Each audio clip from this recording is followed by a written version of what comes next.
There, that's better. All right. Put it right between us. I guess I shouldn't let him see. Okay, now. Well, now I guess we're doing the show.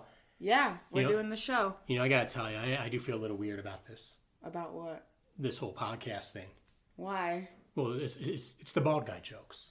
The bald guy jokes? Yeah, you got a lot They're praise. They're high praise. Is that what? No, is that there? Yeah, okay. I love bald men. That's the joke. Oh, okay. The joke is that bald men are one of the few men who can understand what a black woman is going through when someone tries to touch our hair.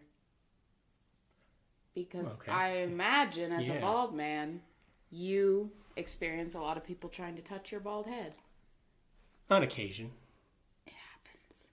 Interesting. Because I do it. So, welcome to the Smoking Poetry Podcast with Chesarae. The bald jokes did get her on the show pretty easily, right?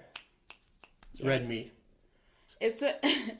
I think if we just talk like we're talking now to each other, then we don't have to bring up the baldness. Exactly.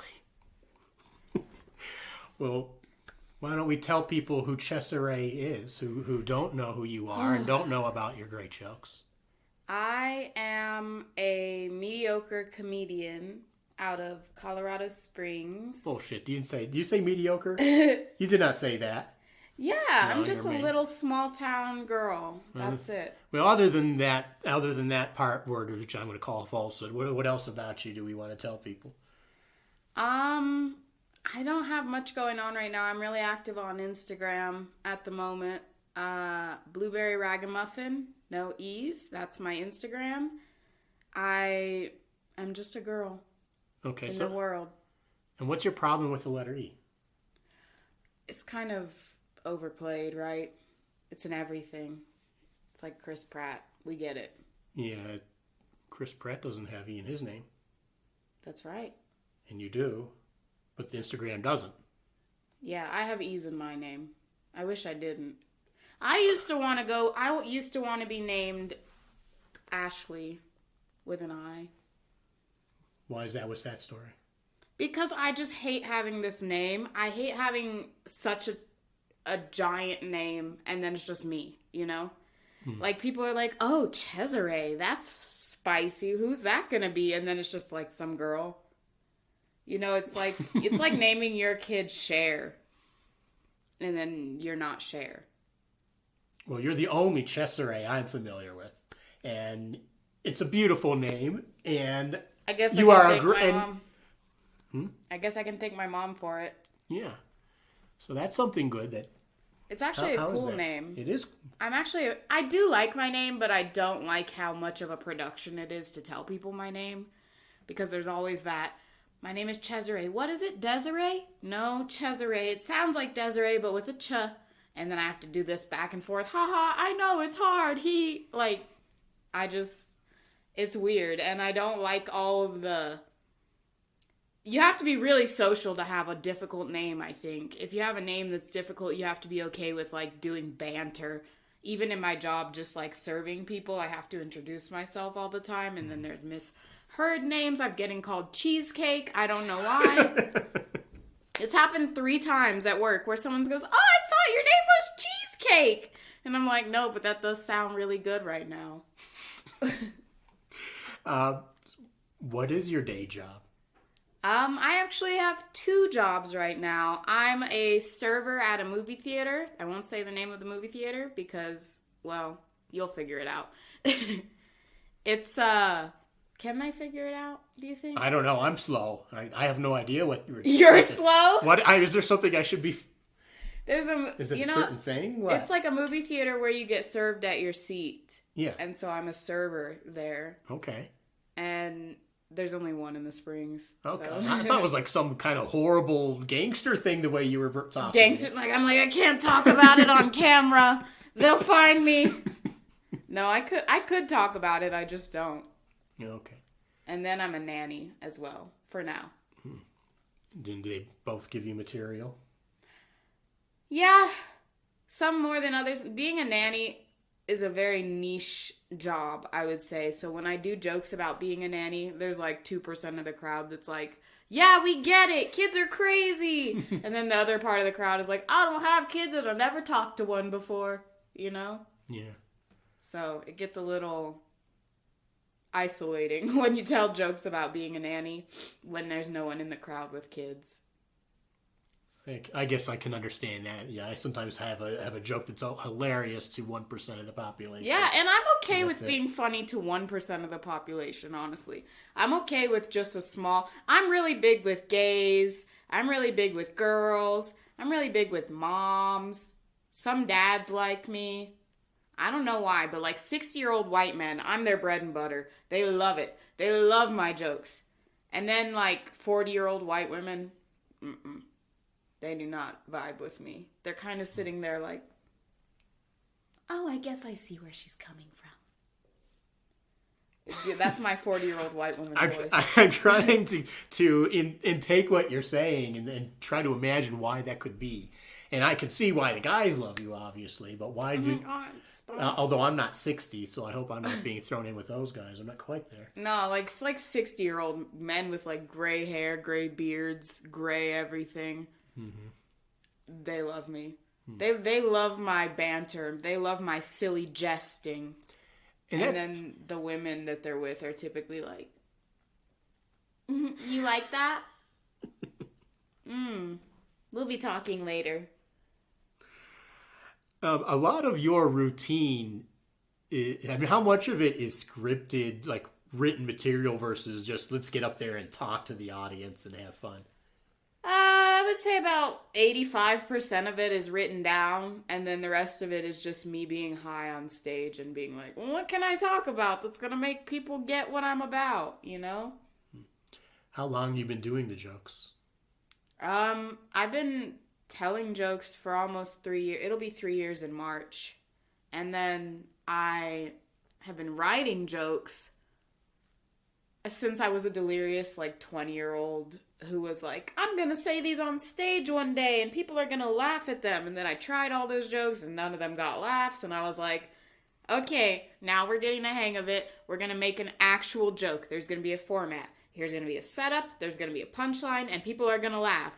And then those jokes didn't work. So I just started going on stage and being high and talking about whatever I want to talk about. With your 85% where you do written stuff, what is kind of like, how do you go about writing? Do you have an idea, or do you sit down to write jokes? What do you do? I never sit down and write jokes. I'm like, I don't know. I just keep my phone nearby me and then I just talk to people, and sometimes people will go, oh, you should put that in. And I go, you know what? That is pretty funny. And then I just work it out and try to make it a joke that has like a setup and a punchline and maybe some little spiraling ideas off of it that can lead into other jokes I've written. Yeah. Like, I know a lot of people, they have like writing sessions where they write down all their ideas for jokes, and then they like have their friends be like, or their co-workers, whatever, other comics be like, oh, this is a good punchline for that. And this is, most of the time I just tell my jokes as they are written, and then whenever I like think of something funny in the moment, I add it to the joke. It seems to me that you have a lot like of different material, maybe compared to like some others, where not to be a comparison, but sometimes you're just working on the same 3 jokes over and over, and then sometimes you're trying to do a lot of different things. And you seem to have a lot of, I don't know what I'm trying to say, but what do you think about how you balance that between get something right, do it over and over, versus trying out different things? I kind of just feel it out in the moment. Like, when I'm on stage, I have, like, in my head, I'm going to tell these 5 jokes, okay? For example, I'm just going to say, oh, my joke about childcare, and I'm going to tell a joke about moms, and I'm going to tell a joke about dressing weird. I don't know. And those are going to be my 3 jokes. And then I get on stage and they're not really vibing with the mom direction of something, or they don't really vibe with the fashion jokes or whatever. And then I just kind of change it up on the spot. And I have like this repertoire in my brain of like, I've got like 85 jokes written down, and they're all halfway there, and I'm just gonna pick one and I'm gonna run with it, and then whatever this crowd is leaning into, I'm just gonna finish off with that. Like last night I did Pike's Punks, and my goal when I got on stage was simply to just not let there be a lull in the crowd, because it always feels weird when the crowd pulls back on you. So I was I was really trying to stay clean with it.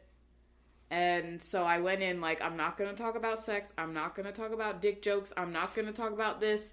I'm just going to talk about dating. Okay? Mm-hmm. Dating men and how it feels to date men now. And then I got on stage, and who knows what I said. Not me, because I wasn't recording. How is that where you like have a plan and you think a crowd's going to go one way, but maybe the crowd is the opposite? I mean, what is that like? Well, it helps if you're not the first one on stage, but when you're doing guest spots, it's like you're always the first one on stage. So I kind of got a feel for the crowd when the host was up there, and I was like, okay, they like the darker stuff. I'm safe doing the darker stuff here. And then sometimes you can tell a crowd is just not feeling the dark stuff, and so you got to go real bubbly with it and be like, I'm just going to tell jokes about how I look, Just like, I look like this. And then the crowd's like, we can laugh at you because we know you now. We're buddies. Okay, we're back. And now is the time where I give the shout out to the host of the day, so my friend's house. So Chesarae. We still love Ultra Flat, but we had some health scheduling issues, so we're getting it done here today. Get your flu shots. It's flu season. Yes. And why are you doing all this comedy? And what is your motivation to do all this? Actually, one day I want to be a writer. I want to be a writer for, like, a sitcom or even, like, a late night writer. It's just like, have you heard of Amber Ruffin? No. Amber Ruffin is a great comedian. She used to write for Seth Meyers, I believe. Okay. And then she got her own late night show. Now she does, like a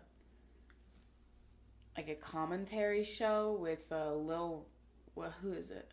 Is it Lil Rel Howery? Or... I'm sorry, you lost me. Anyway. There'll be some editing, maybe, or maybe not. Anyway, she's just... I'm not sure who it is that she does this commentary show with now. Okay. But she started as, like, a stand-up, and then she did writing, and then she just kind of worked her way up. I really enjoy her... what do you call it, trajectory, and I would love to do something like that. Like, my goal in comedy was to get big-ish in the scene I started in, which is Colorado Springs, and I feel like I've kind of done pretty much everything here. I mean, of course, there's still more to do. There's always more to do. There's always more shows being booked. There's always new creators. There's always new people starting stuff and stopping stuff and whatever you want to call it, innovation. There's always that. But I think my next path is to go to like a bigger city and try to get a little bit more well-known in that city. And then when I'm done in that city, hopefully the ultimate goal is New York. Because that's where I want to be one day. I just want to be in a big city, really anonymous, no one knows who I am, and just start over again. I think it would be really fun. I love moving. I love changing locations. I've been in the Springs for 12 years, and that's plenty of time. That's a lot of your life, I guess. It's over. Yeah, it's a good chunk of my life, honestly. It's getting to be less and less of my life the more that I look toward the future of moving to Denver. Yeah. What motivates you to do the comedy versus do something else? Well, I can't sing. I'm not a very good dancer. Rapping is too hard.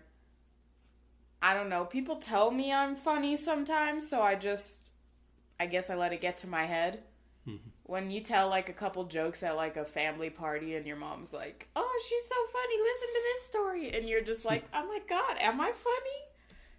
You know, you do that a few times and you start getting a big head, and then you start, everyone needs to hear what I have to say. Were you always the funny person growing up? No. My sister honestly was the funniest one. In my, like, I always remember making adults laugh, you know, and that would make me feel really good because I was like, ha, got him. Or like my mom would tell a story about something I had done the other day, and it would be like, she's so funny, she did this crazy thing. And I'm like, aha, attention. You know, when you're little, you'll do anything to just be the center of attention for a little bit. Yeah. Then when you get older, most people grow out of it, but not me. No. Well, does it get nerve-wracking sometimes? I mean, something like before the performances, how do you feel at those moments? I get nervous pretty much every time I go on stage, which is why I indulge, if you know what I'm saying. But, like, it's pretty much... I don't know. I think you have to care about it a lot more than I do to... Like, I don't really care if I fail at something. Mm-hmm. If I fail at a joke or something bombs, I'm like, okay, it didn't work. And then I move on. I don't let it get me down. So, like, the nervousness it's more like an excitement for me before I go on stage, where I'm like, ooh, I wonder if this joke's going to do well. I wonder if this joke's going to perform in this crowd. And are these people going to like this joke? And is this going to be something that makes sense to everyone? Because I'm always writing new jokes and trying new jokes. So I'm always just, like, hoping that something hits. And when I get a really good one, I'm like, yes. That's a great point about just try it out. Why not? You know, if it bombs, so what? Yeah, I'm like, it's not like someone's going to be like, you're not funny because one joke didn't do well. Yeah. And if they did say you weren't funny, like, you could say half the comedians that are famous aren't funny. People are always saying Whitney Cummings isn't funny, but look at her. People are always saying Amy Schumer isn't funny, but look at her. People are always saying all these comedians aren't funny. It's so subjective. It's just like, it's the best because when someone says that your art is bad or your art isn't their taste, you can just go, okay, but it's theirs. Yeah. And they noticed it enough to bother to say something. Yeah, I'm like, but you're talking. That's interesting. You know what they say, all press is good press, so. What is it like dealing with audience members and after the show when they say things nice or not nice? No one's ever said anything not nice to me after a show. I'm trying to think. No, I don't think anyone's ever, like, been rude to me after a show, luckily. Although I know some people get, like, a lot of flack for jokes they tell on stage. Mm-hmm. The only people who would do that to me are other comedians who are like, oh, you shouldn't say this, you should say this. And that's just them trying to put their 2 cents in. And I'm like, okay, cool. I'll take that with a grain of salt because, I don't know, nothing really affects me enough to be like, oh, man, I'm never going to tell another joke again. What types of places are you doing shows at? Mostly bars, some comedy clubs. I took a hiatus recently where I was just not doing anything, not open mics or shows or anything. I wasn't taking... They tried to schedule me on a show, I would say no because I was just working so much. But now I'm going to be back. And so we'll see. What, do you have plans? Something in the next you're looking at next several months? I don't have any shows planned, mostly because I'm just trying to work on my craft right now. I'm not trying to be booked on anything at the moment. Especially in the winter time, I feel like it's kind of like not worth it because I've gotten in accidents like on the way to open mics and stuff like that on the way back. So It's just like nerve-wracking driving in the snow. And I think summer is really where it's at for me. That's when I hit my, comedy is just this waxing and waning.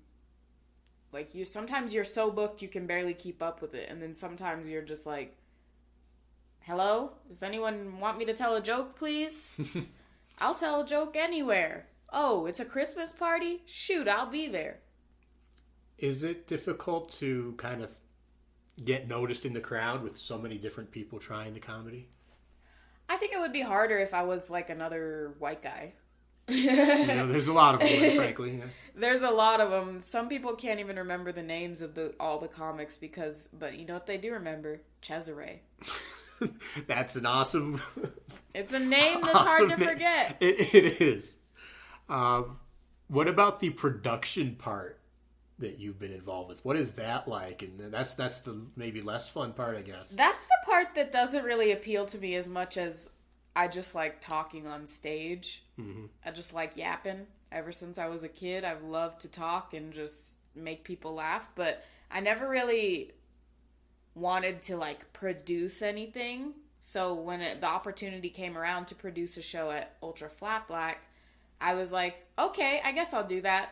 Other people are doing it, so I should do it.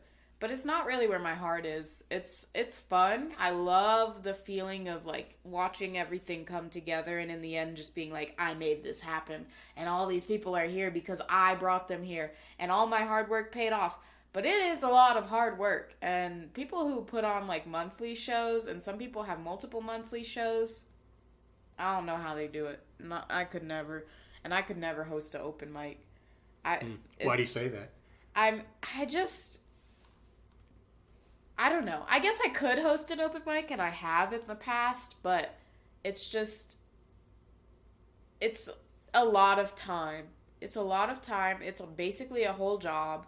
Like, look at people in the scene right now who are hosting open mics, and it's like a full-time gig trying to keep everything up in the air, all these balls juggling all at once. Yeah. And I'm just like, I kind of have a lot going on in my regular life, so then trying to throw in all these other like different pathways that you could take in comedy is sort of stressful, so I just kind of try to keep it as minimal as possible. Well, from your past production, any good lessons or anything you would want to impart to local people looking for gigs, scheduling gigs, whatever, about lessons you've learned? Or I think the biggest lesson I've learned in producing shows is that you can do all the promo in the world, but if you don't have comedians who have pull on your show, the turnout is going to be really rough, because you need to have people who bring in the audience, who people know in the community, who people want to see do shows, and that is the biggest lesson I think I've learned, and which makes it hard to break into the scene. But the more publicity you do, the more one-on-one interactions, the more things like this with podcasts and things that you can get on to sort of speak about what you're trying to do and where you're headed, then people care more. And so I would just say, do everything. That's the biggest advice I could give. Do everything. Even the small shows, even the ones with 3 people in the crowd, do everything. But always, always, always have a plan that you're sticking to. So it doesn't matter if anyone else knows what your plan is. If you say, my plan is to do as many shows this month as I possibly can, then you did what you could, and that's it. Doing comedy is sort of hit or miss in the way of that you don't know if you're going to make it big necessarily, like all these names, like, you got Sam Talent, and who's another big one out of the Springs? I don't know who's... You're Sammy all Anzer, my friends are he's big not out of idiots. the Springs, he's out of Denver, but he's a big guy now. He's on all these bigger shows. Okay. And people performing in like other states and things like that. Those are people that you want to keep close to you and make sure that you're learning from them, because they obviously are doing something right. And just don't let people that are small-minded try to keep you from your big dreams. That's the takeaway from comedy, is just stay focused on your dreams, your goals, and learn from people that you can learn from. That's beautiful. Thank you. Time for File Slice. So what made you start this podcast? Oh, a series of events, which would take too long to go through all now, but it kind of started by accident. I was going to go on someone else's show, and for whatever reason, I got excuses and couldn't get the guy, so I said, screw it, I'm just going to record on my own. Oh. And then I met people and met more people and met you. And here we are. Look at that. And I'm basically a celebrity, so. Well, you are to me. So, oh, that's sweet. Yeah, you've always been so much fun. I've only been doing this. Maybe it's been out 2 years or so. I've known you, maybe. Yeah. Because that's when I started coming out. You were already out in the scene doing it. A little bit. And you were always been so much fun. And you have so many, not just in your performance where you have so many different things to say, but off stage you would say, give nice encouragement and joke. And sometimes I would get up there and I wonder if I even have any right to try to tell a joke. Because I just never really thought I was a comedian. Still not sure if I am or not, but sometimes I tell jokes. I think that's the perpetual struggle of being a comedian, is not ever feeling like one. Because when I started comedy and I got my first show, it was such a huge milestone that I was like, oh yeah, I'm a comedian now. I got on a show. Now I'm like, I'm a comedian now. Oh no, I'm a comedian and I have to keep doing it, otherwise I'm not a comedian. And it's hard because there's always new people coming in and you have to stay up to date with the new people, but you can't lose touch with the old people. And the old people that have been doing it longer are getting further and further away from the new people that have just started doing it, and you start to feel like this middle child pull where you're like, I don't know. I need them, but I also want to know what's going on over here. And what do you mean there's new comedy? I don't know. Yeah, I feel that very much. Meeting all these new people coming into the scene and then not seeing some of my old friends as much as I would like. And then there's the people that you meet and you're like, oh, you're really good. I can't wait to see where you go with this. And then you never see them again. Yeah, a lot of that too. And I don't know where I'm going with that, but what are your plans? You are actually moving yourself, it sounds like. Yep. Selling the house, moving to Denver, going back to being a renter. I miss renting. I don't like owning a house. It's so much work. It is so much work. It's like a full-time job trying to own a house, especially when you're by yourself. Like living in a house by yourself where there's yard work and there's housework and there's just so much work and it's so much square footage and it's so much space and you always have to clean it and you always have to, keep it up. And I just want to live in a studio where there's only 800 little feet of space to clean. And then yeah, that's another thing I appreciate about you is you seem to be have you always been basically independent, kind of, not saying you've always been single, but you've basically been taking care of yourself. And yeah, pretty much since I've been an adult. I'm close with my family, but your family can only do so much. You have to kind of pull yourself up and figure your own shit out. And it's being in your 20s is just exhausting anyway, because it's learning a new lesson every single day. Every day you're like, oh shoot, I actually had to pay those taxes? Oh my god, I forgot. You're like, wait a minute, that hospital bill didn't just disappear? Uh-oh. It's just little things like that add up, and then being like, oh, I haven't cleaned my car in a long time. Hopefully no one cares. And then you go, oh, there's leaves in the back that need to be raked. It's just, how do people do it? I don't know. And that's pretty much the basis of where my comedy comes from, is just me asking questions about how is anyone alive and doing it, because it's very exhausting. It is. Frankly, it's very impressive also that you're able to do all this with your own home and the 2 jobs and, oh yeah, producing shows and telling jokes. And when do you sleep? Oh, I don't. I live on Red Bull. Yeah. That's what I live on, Red Bull and coffee and weed.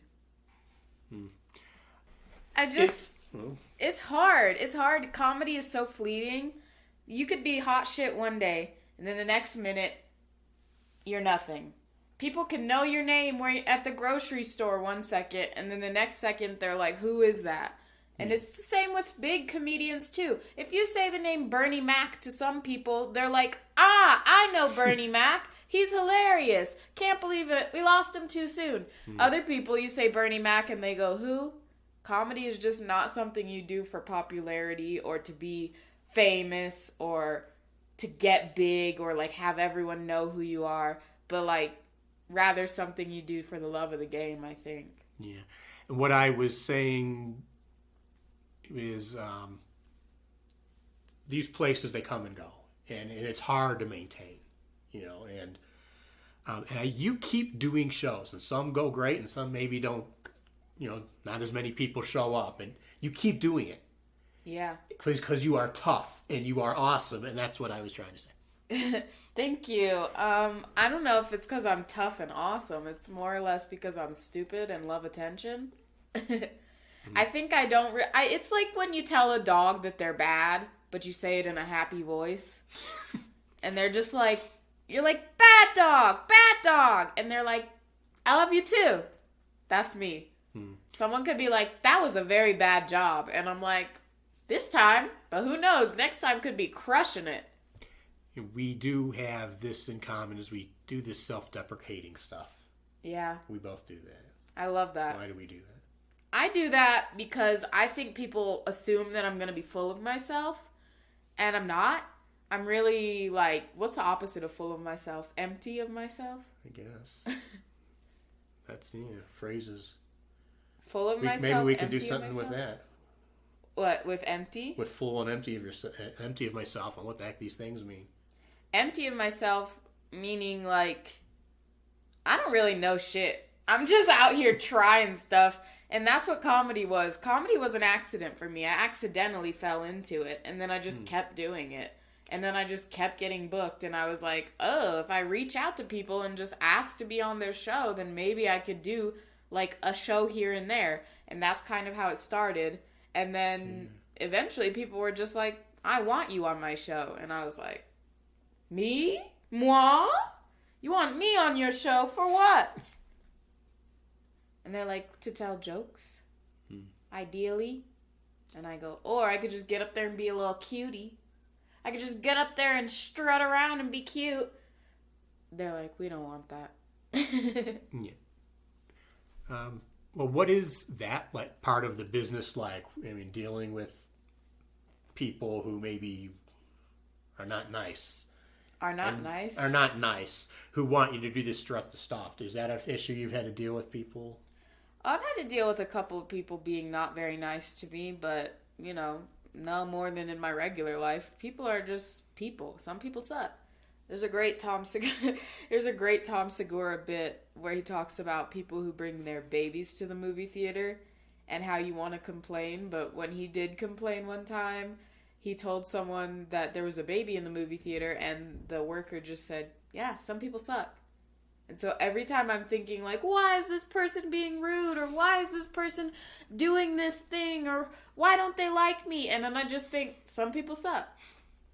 It's great. It's a great method. If you're ever really feeling down, or you're like, why don't people like me? Why didn't that joke work? Why am I not getting booked? Why can't I do this? Just remember, some people suck. Most people, I would say, frankly, but I'm just running out of quick questions for you. You don't have to ask questions. We could just talk. Yeah, what else should we talk about? Let's talk about poetry. Why poetry for you? It was a therapeutic release. Yeah? And yeah, I had ideas. I started writing them down.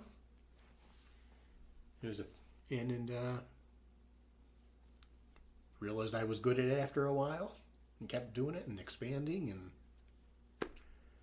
there you go. See? That's comedy. The same thing? Same thing. I just started it one day, and then I was like, hey, I could be pretty good at this. And it's not like it's a full-time job doing comedy. It's just like this little hobby that I have.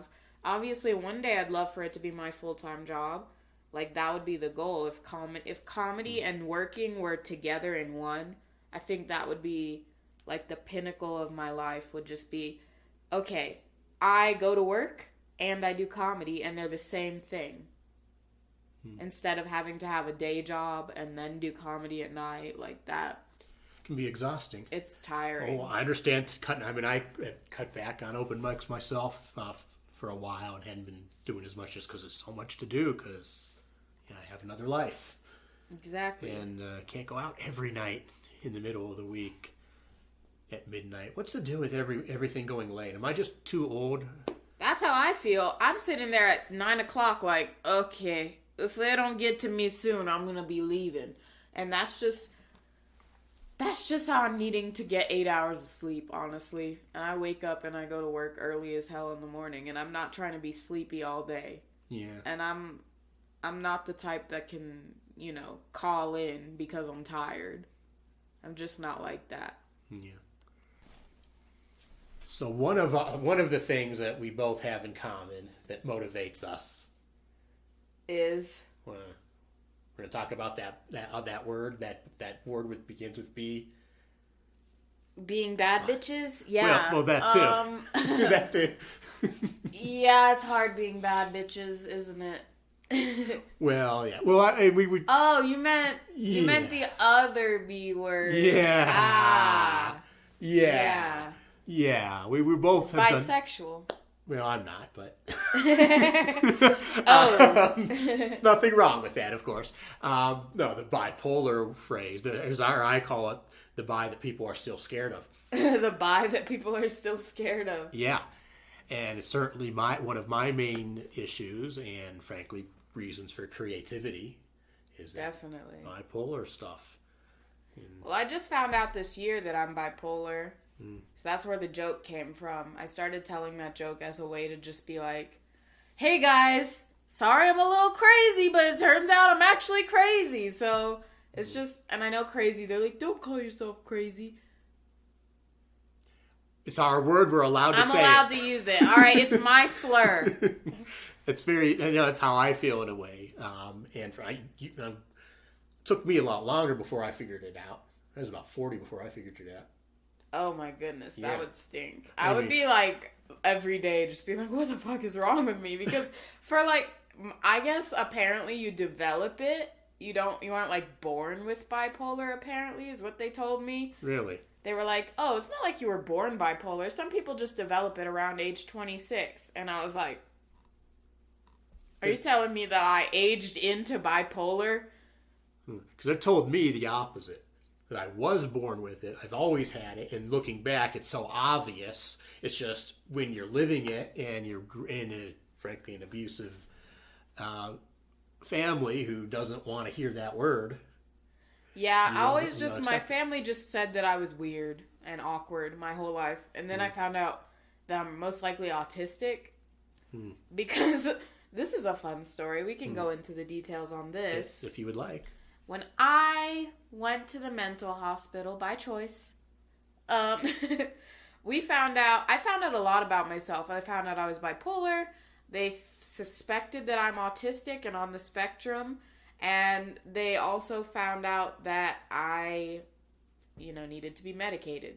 So they started trying all these medications, and that was like a journey for a few months of just being like, okay, I'm going to be a person who needs medication to function, and just having to remember to take medication and having to prioritize buying medication. And like, even if I want to go buy new clothes, I can't do that because I got to spend $80 on this freaking Lexapro, That's the rough side of it.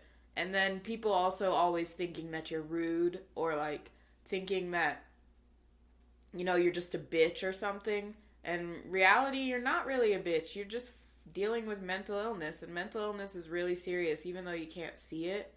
And even though there's not like a label on my head saying, hi, I'm autistic. And I'm not walking around with this sort of like big sign above me saying, or like I'm not like a dog wearing a vest that says, nervous around people, But like, I should be. Yeah, well, but thank you for sharing that. I just gave me some new meds a few days ago. So yeah. I'm trying to figure this stuff out. No, it doesn't change. It doesn't get any easier. I know. I'm glad that at least I have something keeping me afloat right now. A great Taylor Tomlinson bit where she talks about You know, it's not hard to be bipolar as long as you have your arm floaties. Yeah. And I don't want to butcher the bit, but basically she says arm floaties are your Floaties. medicine, and your medicine is what keeps you afloat. And it's okay because it doesn't make it everyone else's problem that you can't swim. And the other thing is when you have more than one thing, it doesn't always manifest in a stereotypical way. Yeah. Because you have, multiple things going on. As I have the PTSD going on, so my manic modes are pulled back because of the PTSD. So they don't necessarily manifest in the stereotypical way all the time. And is that a chronic PTSD that you have? Oh yeah. Okay, so it's been your whole life? More or less. I mean, it came from the beginning, or it came from the childhood. Was learning you're a piece of crap as a kid and having that reinforced over the years. That's how it starts. Yeah, and then, it's hard. That's kind of a simplification, but that's basically it. And then you try to deal with it later, but you have a lot of stuff built in. It's hard. I had a pretty good childhood, I would say. I mean, I had a single mom, so it wasn't ideal. Like, it wasn't, like, angelic and, like, every day I came home and there were cookies being baked and my mom told me that she loved me every single day and how perfect I was and she praised me and she told me how great I was. I wasn't that, but it wasn't like I was, like, the child called it, like, I wasn't thrown in a corner and just forgotten about. It was more or less just me being a weird kid, because back then they didn't know what autism was. They were just kind of like, you're doing good in school, so you're probably not autistic. And then they realize now that, like, there's a huge correlation between the gifted and talented program and autistic kids. Mm-hmm. And a lot of the kids that were in the gifted and talented program are autistic. And it's just kind of like being a kid in the early 2000s, 90s. There's, like, this sort of, like, shh, don't talk about it thing. Mm-hmm. Like, she's just awkward. She's just weird. She's just quiet. There's always a word to, like, describe why you are the way you are. And I think that was more troublesome than, like, anything else in my childhood.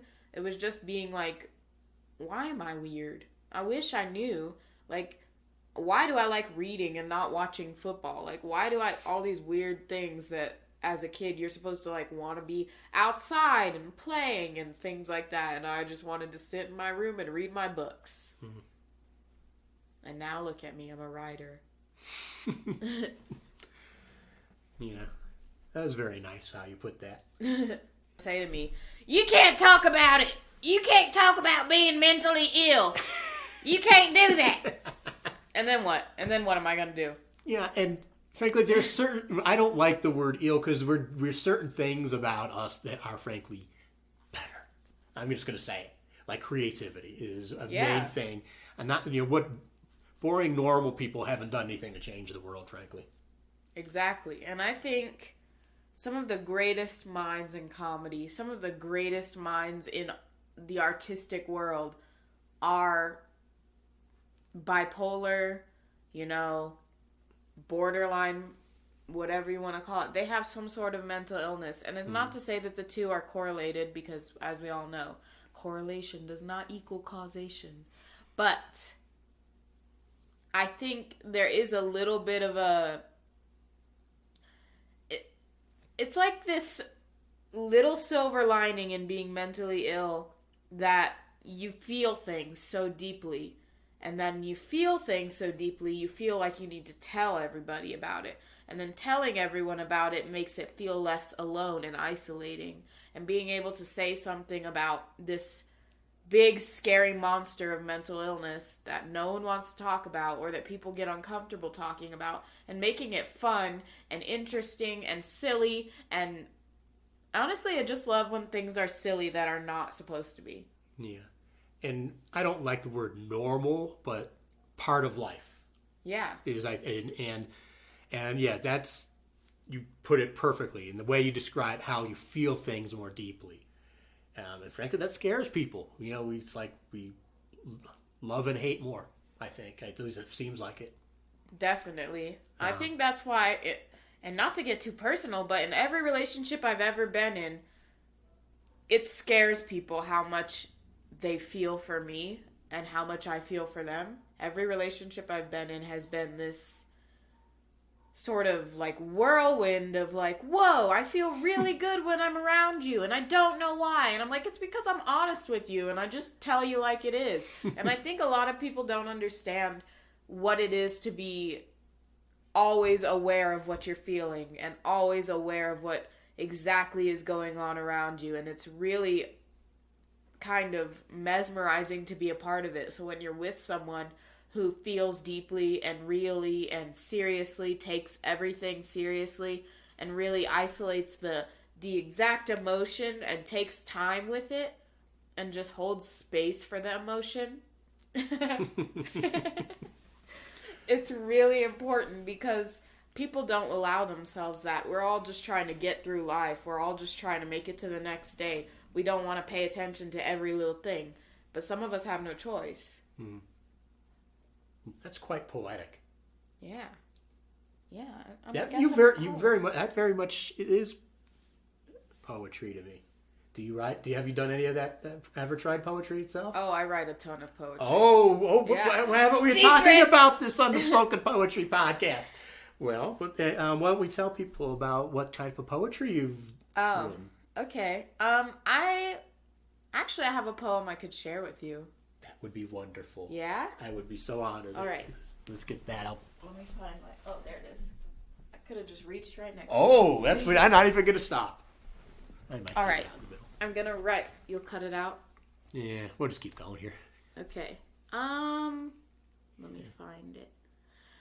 All right, so this came from when I tried to write a joke about being a nanny, but for some reason I was really emotional at the time, and a poem came out, and so I just thought I would share it here.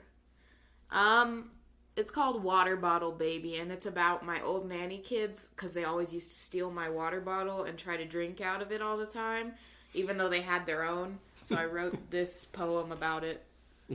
When it's hot, you take a sip. We share, we learn how to take turns. You're not mine, and that's fine, but I wipe drool off your lip. When you cry, I know why. That's my water bottle, baby, but what's mine is ours, and we will spend hours teaching and trying to quiet your crying, until I must go take with it my fears, for there's no time for tears. Maybe mine never, but my water bottle baby forever. You'll stay in my heart, hung like art on a wall painted the colors of your walk, your talk, which was gently brushed onto your page, with every new age by an artist who kissed every scrape and wiped every eye. Filled with emotion, I leave you a puddle, an ocean of love. Please don't forget to drink up from your water bottle, baby. That was lovely. That was so cool. Thank you for sharing that.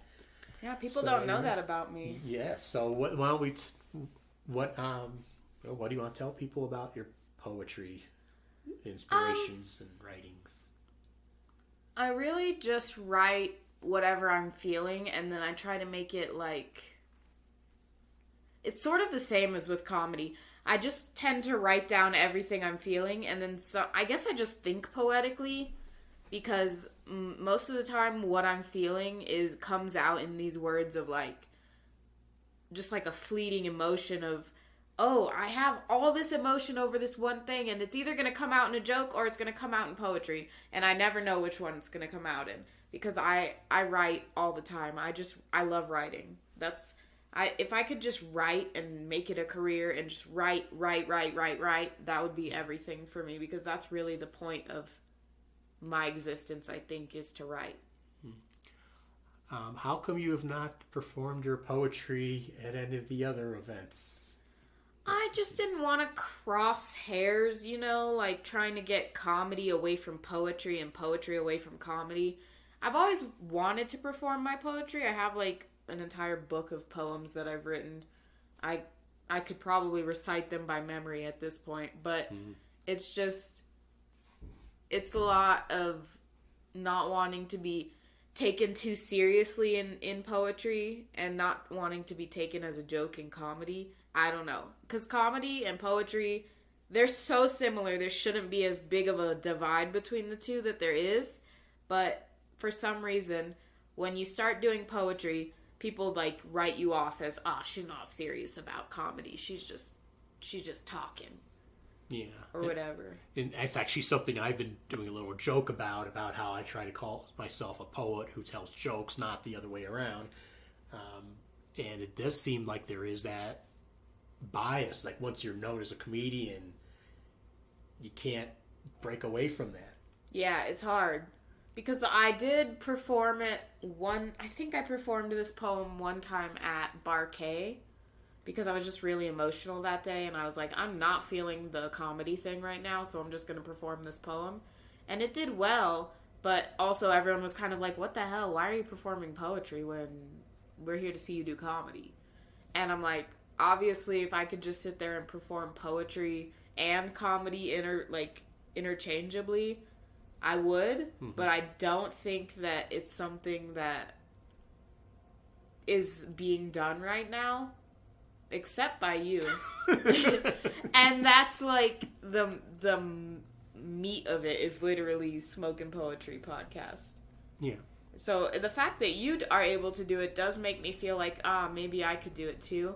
But I have to focus on one or the other. And honestly, doing the poetry thing makes me nervous because it's much more vulnerable than my comedy, I would say. Yeah. My comedy I can write off as silly little jokes. It's not serious. I made it up. Whatever. It didn't really happen.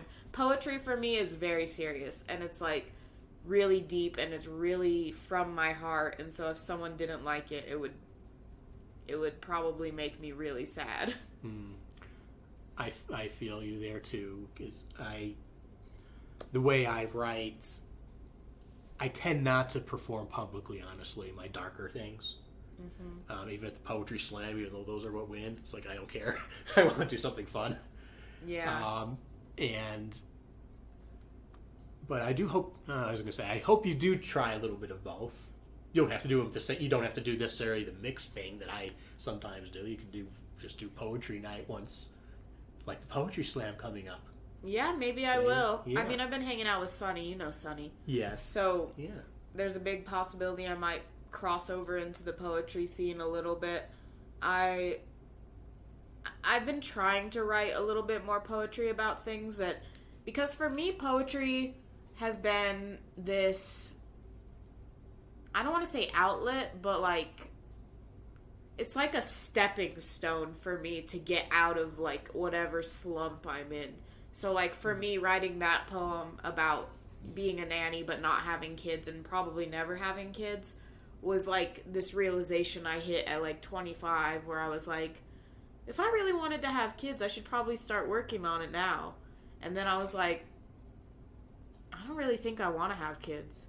And then I was like, why don't I want to have kids? Is it just because I don't feel like I could?